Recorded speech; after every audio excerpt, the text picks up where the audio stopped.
Welcome to Inward, Outward, Upward, a pop-up podcast on moving through the high holidays with soul. I'm your host, Ora Weinbach. I have the privilege of spending my days infusing the Soul Center programming with Torah and Jewish wisdom in a whole wide variety of ways, including teaching Torah, working with our expert facilitators, and now hosting this podcast. We recently started the Jewish month of Elul. Elul is the month preceding Rosh Hashanah, the high holidays, and it's an opportunity for us to pause, reflect, and reconnect with ourselves, with God, and with each other. There are three spiritual practices that are emphasized at this time of year. In Hebrew, they are Teshuvah, Tfilah, and Tzedakah, repentance, charity, and prayer. Each Sunday in Elul, we will be releasing a new episode of this podcast, focusing on one of these practices. We're going to unpack each one in a way that feels expansive, inspiring, and relevant. We hope that you are surprised and delighted by these insights and conversations and find that preparing for the high holidays could be more joyous, healing, and accessible than you ever imagined. This week, we will be concluding our three-part pop-up podcast season talking about prayer. It's a big topic to tackle, which is why I am so grateful to be joined by our special guest this week, Rabbi Ben Shalva. Hi, Rabbi Shalva. Hey, Ora. Those Soul Center regulars know you as an exemplary Torah teacher, a yoga and meditation leader, and a facilitator of our amazing program, Life, Death, and Dinner. Outside of the Soul Center, Rabbi Shalva is a poet, a hospice chaplain, a published author, a rabbi whose work explores loss, solace, ritual, and awe. His approach draws from Jewish, Buddhist, and yogic traditions, as well as his background in the literary and performing arts. Welcome to Inward, Outward, and Upward, Rabbi Shalva. Thank you. It's good to be here. Yeah, thanks so much for joining us. Before we start talking about Jewish prayer during Elul and the holiday season, I want to hear a little bit more from you about your background and inner life. Could you sketch for us maybe a picture about your long-term relationship with prayer and spirituality? Yeah, I can do a sketch and happy to fill in wherever. I grew up in the Midwest. So I'm from Milwaukee, Wisconsin, and I was raised connected with Judaism in a sort of pretty minimal fashion, like going to synagogue a couple times a year, going to Sunday school, but never really felt a strong connection with it. But then when I was in my senior year of high school, I actually, through a friend who said, hey, check this out, I went to a Zen meditation group that was meeting in the basement of a Unitarian church in Milwaukee. And it just both the teachings and the practice of meditation just blew my mind, and I started asking lots of questions about spirituality and soul and God and faith, and that began the journey. And even when I moved back to Judaism in my 20s, I always kept with me a kind of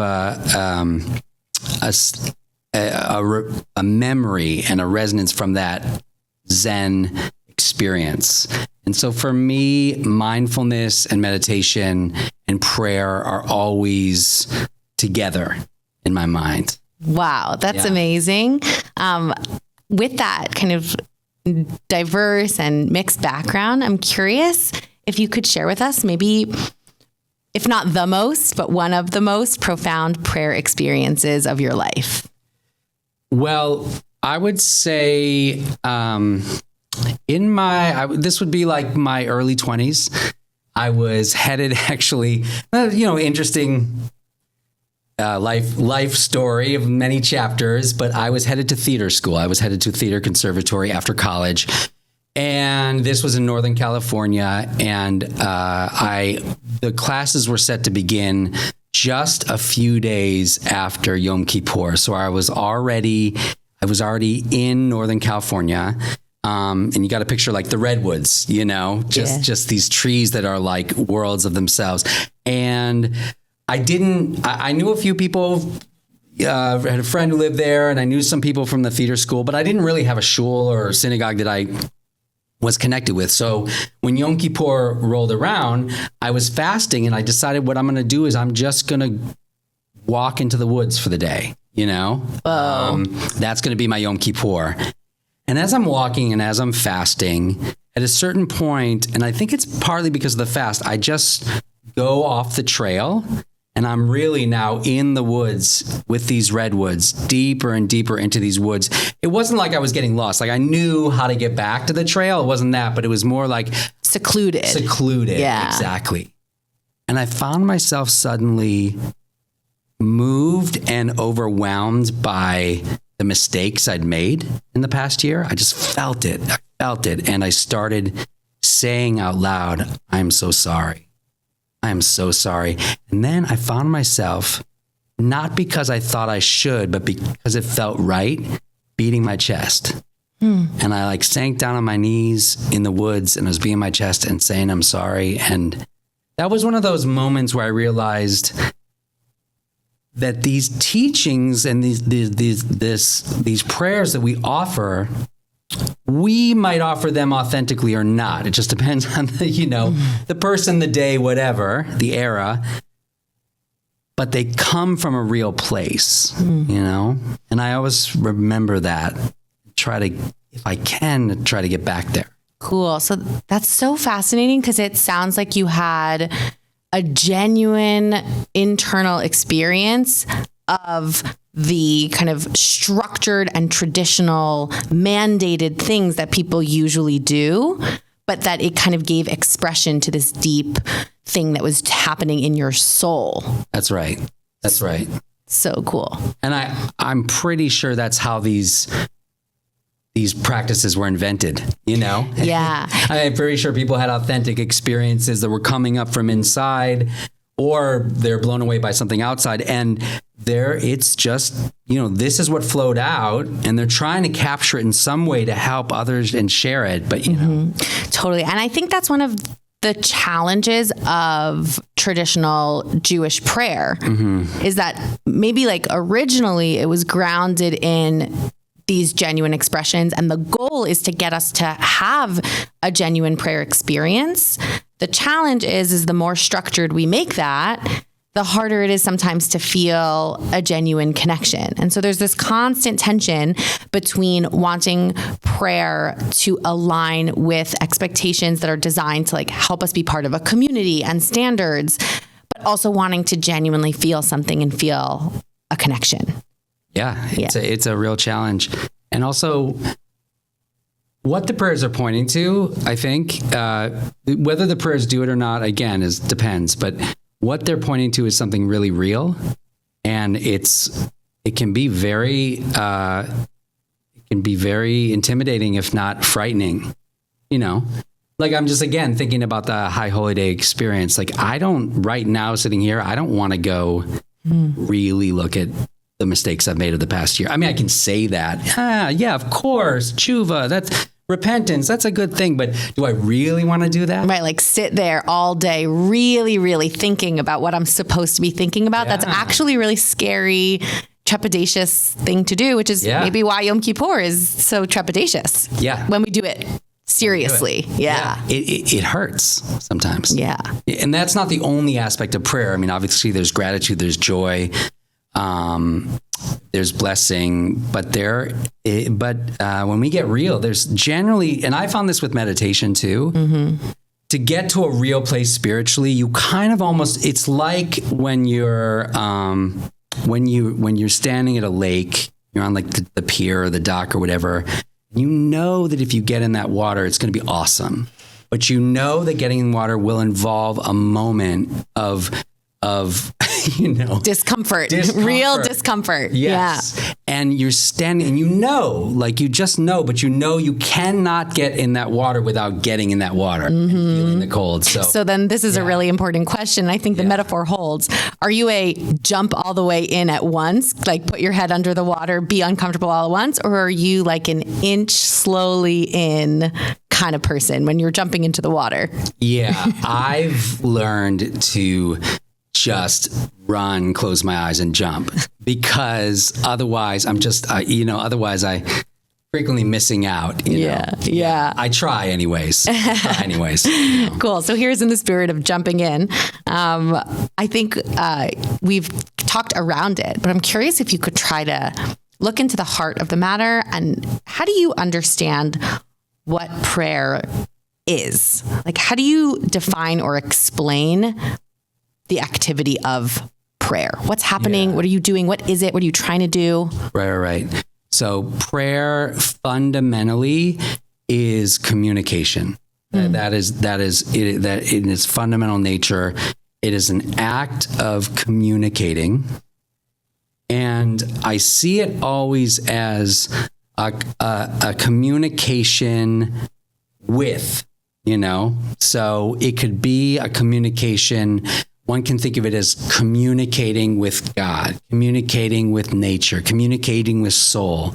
But it's an exchange of thought, idea, words. Yeah. So that's really helpful to me, because I think about spirituality as a connection to something greater than one's own self. Mm-hmm. And so prayer, I think, fits in with that, because it's the communication with the thing that is greater than oneself. Yeah. So considering that, and also your background in meditation and Buddhism, do you think there is a particularly Jewish way to pray?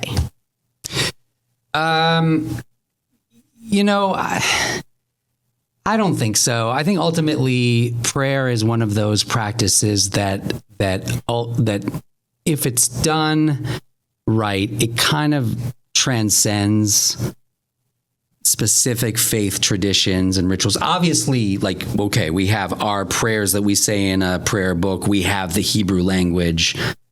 But again, when you kind of look at what it is you're communicating, awe, gratitude, fear, apology, hope.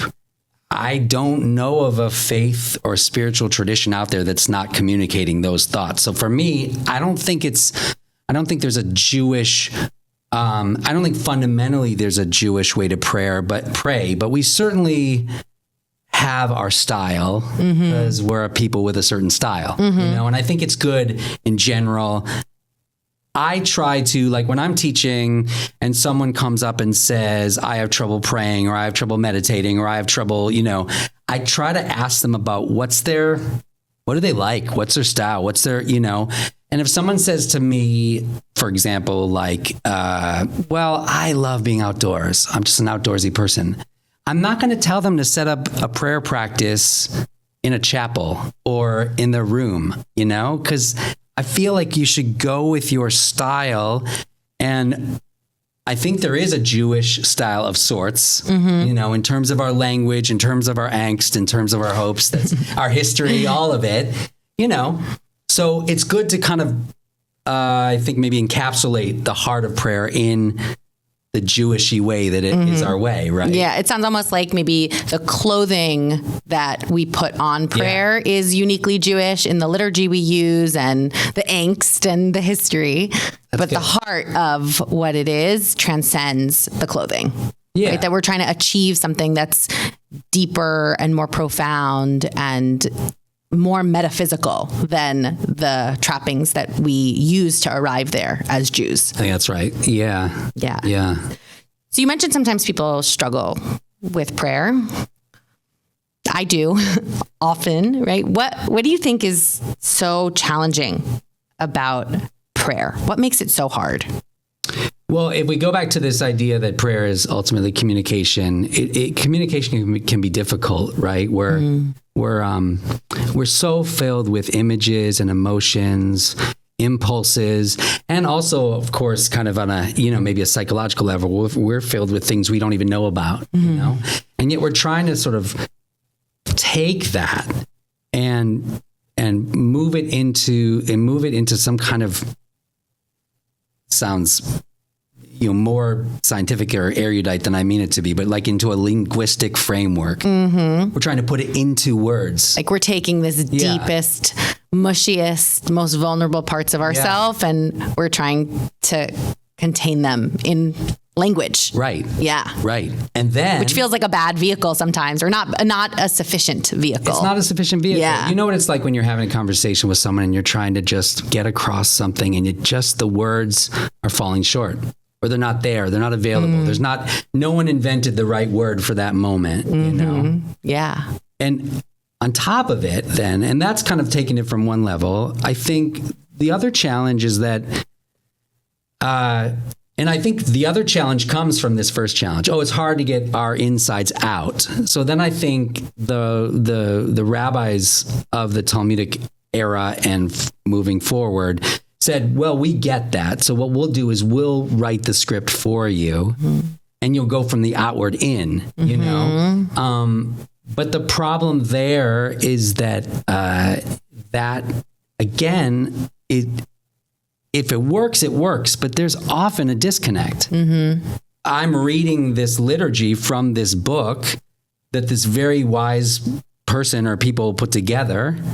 Maybe in a language that I don't speak fluently. Didn't even think about that. Yeah. Right.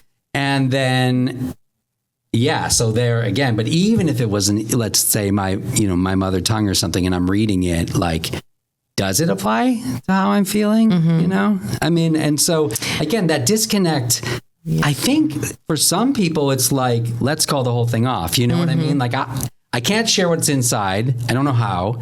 What's outside in that book doesn't describe what's inside. None of this feels very meaningful then. Yeah. And I appreciate you articulating that, because I relate to that. And I think there's a lot of people who really do. And so then that really presents us with the task of, okay, but we're doing this thing, right? We're like showing up, many of us, right, to synagogue, maybe for the only time of the year on, Yom Kippur and Rosh Hashanah, or maybe we go all the time and we still feel this way. So what are some ways that we can maybe overcome that barrier or make it our own? And I'm hoping with our remaining time, we could think of some ways to do that. Maybe first by studying a text together. Oh, cool. If you're down. Fabulous. Okay, awesome. So just a little bit of background about the text that we're going to be looking at together. It comes from a book called Your Word is Fire, the Hasidic Masters on Contemplative Prayer. And it's a collection of what reads to us in English as poems, but they're written as meditations or prayers by the Hasidic masters. And so some of us might be familiar with the sect of Hasidic Jews. This is a part of Judaism, which looks very different now than it did when it originally started way back in the 18th century. So Hasidic Judaism started in the 18th century in Eastern Europe, and it was a response to the hyper-intellectualization and elitism of the mainstream Judaism at the time. And the Hasidic movement was really this movement to make Judaism more accessible to everyday folks, and really focused on the intimate and immanent relationship that any individual person can have with God. And prayer in a lot of ways is a hallmark of that. Any person can pray at any point in time and reach out to the divine. And so this book kind of collects a bunch of poems that articulate how the Hasidic masters thought about the activity of prayer. And we're going to look at one together. I love it. I can start by reading it. Great. And I'm excited to hear your reactions. If prayer is pure and untainted, surely that holy breath that rises from your lips will join with the breath of heaven that is always flowing into you from above. Thus our masters have taught the verse, every breath shall praise him. With every single breath that you breathe, he is praised. As the breath leaves you, it ascends to God, and then it returns to you from above. Thus, that part of God which is within you is reunited with its source. So there's a lot to unpack here. And I'm just curious, what are your initial thoughts or reactions to this prayerful poem? I think it's beautiful. I think it's really speaks to a lot of what we've been talking about. And it actually does offer, I think, one potential one potential path forward through the difficulties that we've described in prayer. So I think that one of the things that this piece says to me is that that even before you even offer a word, you're still in that communication and exchange, So like and yeah, I mean, he kind of like seeing my Zen teachers smiling, and then yeah, that's kind of what we said, right? So like that even just being quiet and still and breathing is communication and exchange with the Holy One. Totally. And I think it's remarkable in this text that there's no mention of words. It's not talking about words. It's not talking about reading Hebrew. It's not talking about reciting anything. Right. It's talking about breathing as an act of prayer. That's right. And yeah, because it's funny. It says the first line, if prayer is pure and untainted. So it is encapsulating this whole, whatever this is being described, it is saying this is prayer, but then right after that, there's no mention of words. And I mean, if you think about it, that beautiful verse, Kol hanshama te'el aliyah, every breath shall praise God. That seems to be saying that doesn't seem to be limited to someone who's praying, someone who's Jewish. I've always thought that line, Kol hanshama te'el aliyah, every breath shall praise God, is even includes like all living beings. Totally. Like plants exchanging, sunlight for whatever, oxygen, I think that it's, I think it's just saying that this exchange is going on all the time. Part of our work, part of prayer is just kind of tuning into that. Yeah. One of the things I notice about this is it's also not limited by time, right? Like we're literally always breathing. Yeah. And so we could literally always be praying as long as we are perceiving our literal life and existence as an opportunity for exchange with the divine. Our entire life becomes prayerful. Yes.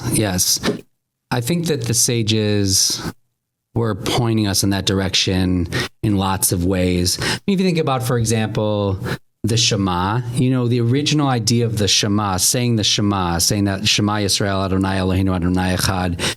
When you look at that description, you shall put this on the doorposts of your house and on your gate and speak of it to your children and on the way and when you lie down and when you rise up, is this idea that there's not like a prayer time, that it's almost a mantra practice, like having prayer all the time with you, just sort of like a constant, like a constant, almost like a background music to your whole life. Yeah. But I mean, this is even taking it obviously a step further and saying you don't even have to have the Shema. It could just be literally the breath itself. Yeah. And having that prayerful awareness. Yeah. I think your definition of prayer as communication jives with this really well, because I see it talking about this reciprocal relationship that we have with God, that our exhale, whether it's with words or just with breathing, rises up to God, and that it is reunited with the divine. And then when we inhale, we're taking that, like the divine, back inside of us. Yeah. And it's the breath really is a metaphor for this constant communication and dialogue with God, such that when we get to the end of this meditation, thus that part of God which is within you is reunited with its source, that this communication is actually aimed towards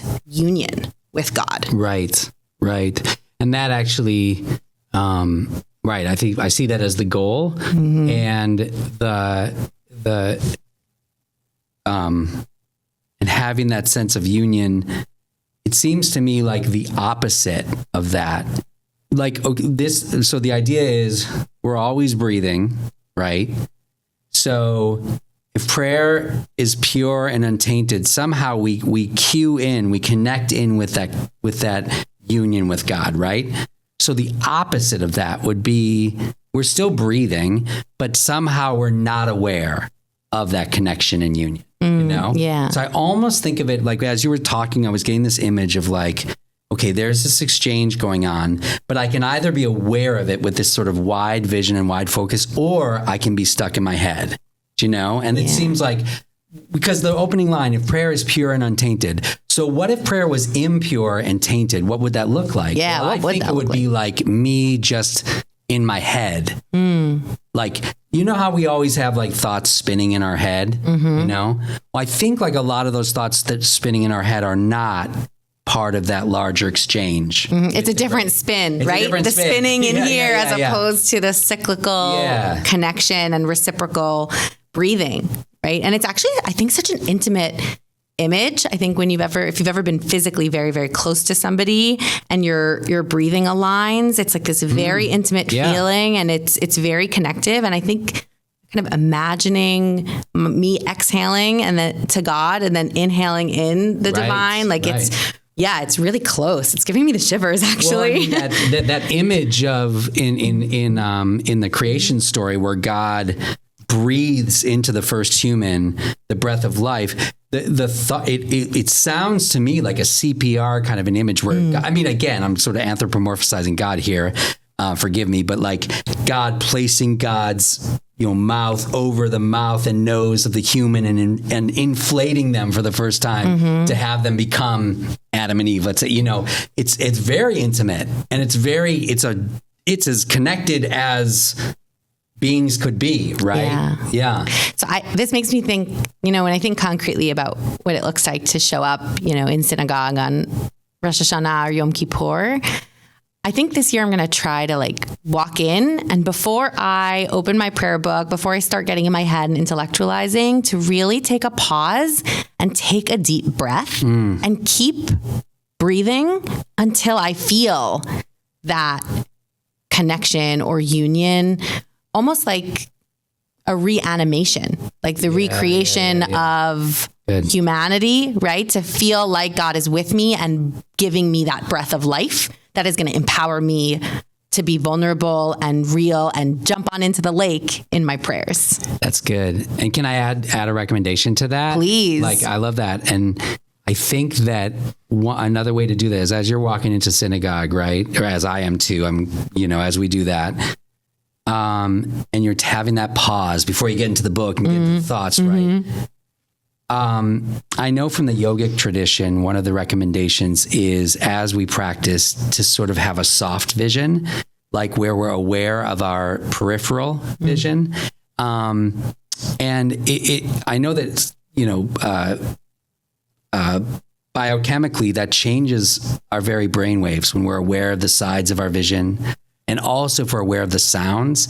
And just to kind of, I think it like softening the whole experience in our senses, then letting that connection happen where you're taking in a wider vision, taking in the sounds, and then kind of focusing in from that place. Yeah. Oh my gosh, I'm so excited to go to synagogue now. So we love these practical suggestions. I think that they're really helpful. And I think these actually showing up in synagogue. I plan to do them myself, taking that soft perspective of my surroundings and hopefully taking a breath before I mentally join in with whatever's happening congregationally. I'm wondering if you can share with us, it is Elul and we are preparing, what spiritual exercises or prayer experimentation or practices would you recommend for us in these weeks leading up to the High Holy Days in order to help us prepare for a transcendent experience? Well, I do think that one of the things that we're called to in this season is to again, when we've been talking about it, a heightened sense of awareness, right? So any practice we can do in Elul that helps us just come back to the moment and connect. And so I think that if, let's say, you gardening helps you connect and settle, find your breath, be in the moment, or writing, or music, or running. I think those are practices to really invest in a lot. Do more than you're used to. This month, this is spiritual preparation. We want to get all of those spiritual muscles like in good shape. Yeah, I noticed about all of those examples you gave that those are all things that we do alone. Yeah. And can you maybe talk a little bit about what it might look like for us to, in our very busy lives, carve out that alone time to heighten our own awareness? Oh, yeah. See, a friend of mine joked that I should write a book like an introvert's guide to, and all these different, because yes, I am an expert at figuring out ways to be alone. And no, really, I think you got to work with what you got. You know what I mean? So know your own schedule. And if it's, for example, normal that I don't know, for example, let's say you normally drop off your kids at school and it's 8:30, but usually your first, you can have a little bit of time before your first meeting or something. I'm just, again, making this up, but maybe that's the 10, 15 minutes you give yourself for a little walk outside. And maybe it's not you're not hiking the Adirondacks. Maybe you're just taking a stroll somewhere on a quiet place you can be with your breath, or again, studying something that's meaningful to you, or listening to a piece of music. Kind of work with what you got, but find a little window of space, And the idea of Elul is that we're supposed to have this little bit of space grow and grow through the month until, we're hearing those shofar blasts at Rosh Hashanah, and it's our whole day becomes spirit, but we're kind of working up to that. Okay, so that's some important homework, right? To take a look at our calendars. Yeah, do it. And really find every 10 minutes. Okay, let's do it every day this week. Every day. Find those 10 minutes. And I think sometimes maybe for introverts, it's more comfortable. For extroverts, I think it feels weird sometimes to be alone. Yeah. But so spiritually valuable. And kind of going back to this text in our tradition, realizing that we're not actually alone, right? That the divine is there with us. Should we just choose to direct our breath and attention to find God? Yeah, I think that's beautiful. I also think that for the extroverts or the introverts who need to come out of their shells, and myself included, I think it's fine to also think about a chavruta. A chavruta means a partner in practice or study. And, I know a lot of people that have certain times of the year where they have a spiritual chavruta, someone that they meet with. Maybe it's not every day, I don't know, but someone they meet with on a regular basis to sort of talk and communicate about these things that are coming up during this important time. And that can be really a beautiful practice too. Yeah. That helps us get ready. Yeah. So send somebody who this podcast, make them listen to it and become your prayer chavruta, right? Check in and talk about your prayer life and share experiences so that when we arrive at the High Holy Days, our full day in synagogue maybe feels like a gift that somebody else carved out of our schedule after we've done all this work to carve out time over the month of Elul, right? This is there for us and hopefully viewed as a resource instead of trepidatious, the way we talked about it at the beginning. Absolutely. Yeah. Absolutely. Yeah. So we are at the end of our time together, but this was an amazing, really amazing conversation. But our time isn't really finished because if you are in the Baltimore area, we want to meet you in person. On September 28th, we have a special session of The Pod, which is a gathering where we will reflect on the season, both of the podcast and of the holiday season. We'll come together to share what we took away from these podcasts, what we're thinking about. And for more information, make sure to check out the Soul Center website and register to meet us in person. We really, really hope to see you there. And thank you so much, Rabbi Shalva, for your time. And we can't wait to continue the conversation at the pod event. I can't wait. Thank you, Ora. This was really, really lovely. Thank you. Shana Tova. Shana Tova.